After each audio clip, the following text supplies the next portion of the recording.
আসসালামু আলাইকুম বন্ধুসকল। আজি নতুন বছৰৰ নতুন মাছ আহিছে আমাৰ ইয়াত। যি মাছ লাগিব আপোনালোকৰ সব পাই যাব, এভেইলেবল আছে।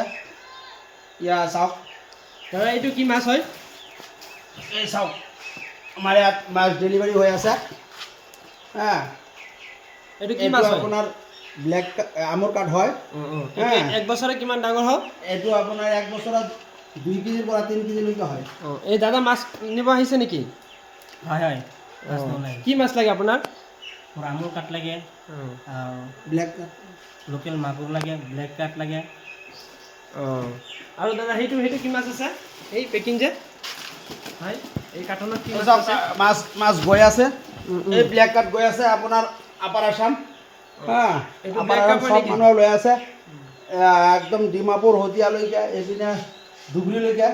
এইটো দাদা এক বছৰত কিমান ডাঙৰ হয়? এক বছৰত আপোনাৰ 4 কেজি 5 কেজি হয়। আৰু এই কাৰ্টনত কি আছে এইটো? এই চাওক ইয়াত গুলচা মাছ আহিছে, নতুন বছৰত নতুন মাছ। ইয়াত গুলচা মাছ চাওক কিমান ধুনীয়া মাছ। এইটো মৰি গ'লে আকৌ ৰিটাৰ্ণ দিম। যি মাছ মোৰ মাছ ডেলিভাৰী দিওঁতে যদি কিবা মাছ মৰি যায় তেনে আকৌ ৰিটাৰ্ণ পাব। আপোনালোকে ভয় খাব নালাগে, আপোনালোকে মোৰ লগত যোগাযোগ ৰাখক আৰু মাছ লৈ থাকক। এইটো দাদা এইটো যে গুলচা মাছ, এইটো 1 বিঘা মাটিত কিমান দিব পাৰিম? 1 বিঘাত আপুনি 50,000 দিব পাৰে। 4 মাহ মূৰত আপুনি এইটো বজাৰজাত কৰিব পাৰিব। ডাঙৰ কাৰ্টনত এইটো কি আছে? এইটো কি মাছ হয়? এইটো আছে আপোনাৰ কাৱৈ মাছ। এই চাওক কিমান ধুনীয়া মাছ, নতুন বছৰ নতুন মাছ আহিছে। এইটো মাছৰ নামটো কাৱৈ মাছ কি মাছ? ভিয়েটনাম কাৱৈ, ভিয়েটনাম কাৱৈ। এইটো আপোনাৰ ডাঙৰ কিমান হয়? এইটো আপোনাৰ বছৰত 3 মাহত 3 মাহত 100 গ্ৰাম 150 গ্ৰাম হ'ব। আৰু চাওঁ দাদা এইটো কি মাছ? এই চাওক দাদা আৰু নতুন এটা মাছ আহিছে, লোকেল মাগুৰ। গোটেই অসমত নাপাব এইটো মাছ। এইটো লোকেল মাগুৰ হয় নেকি?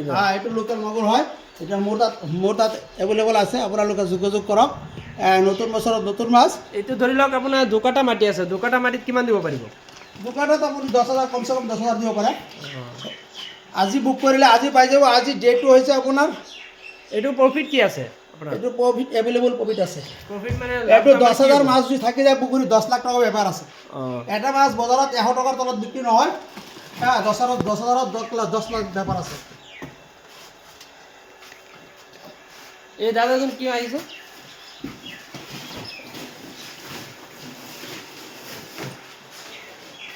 এই টেংকিত কি আছে এইটো? টেংকিত আপোনাৰ আমৰ কাঠ আছে, বামি মাছ আছে। বামি মাছটো দেখাব পৰা নাই। দাদা এই দামত কি মাছ ৰাখিছে এইটো?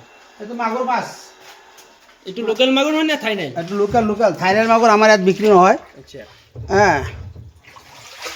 এই চাওক পিয়ৰ লোকেল মাগুৰ আমাৰ তাত এভেইলেবল আছে। যোগাযোগ কৰিলে পাই যাব। আজি নতুন বছৰৰ নতুন মাছ। চাওক আপোনাৰ হেৰি এইটো আপোনাৰ 2026ৰ প্ৰডাকশ্যন হয়নে? 2026 আজি কেই তাৰিখ? 23 তাৰিখ 2004 23 তাৰিখ 4 মাহ 2026 এভেইলেবল আছে। যোগাযোগ কৰিলে পাই যাব। লোকেল মাগুৰ হয়। আৰু কি মাছ আছে দাদা? আপোনাৰ কোনোবাই যদি খোজে আপোনাৰ বেদনামী শ'ল মাছ এইবিলাক পাম নেকি? সব পাব। বাইম মাছ আপোনাৰ বাহু, কাতলা, হেৰি আপোনাৰ গাছ কাপ, যি লাগে এভৰিথিং মাছ। কোনোবাই যদি ঘৰত মানুহ নাই, ধৰি লওক আপোনাক পইচা দিলে বা আপুনি ঘৰত ডেলিভাৰী দিব পাৰিব নেকি? মাছ পঠাই দিম। যদি মাছ আপোনাৰ ৰাস্তা ঘাটত আমাৰ মাছবিলাক মৰি যায় আকৌ ৰিটাৰ্ণ পাব, 100 গেৰাণ্টি।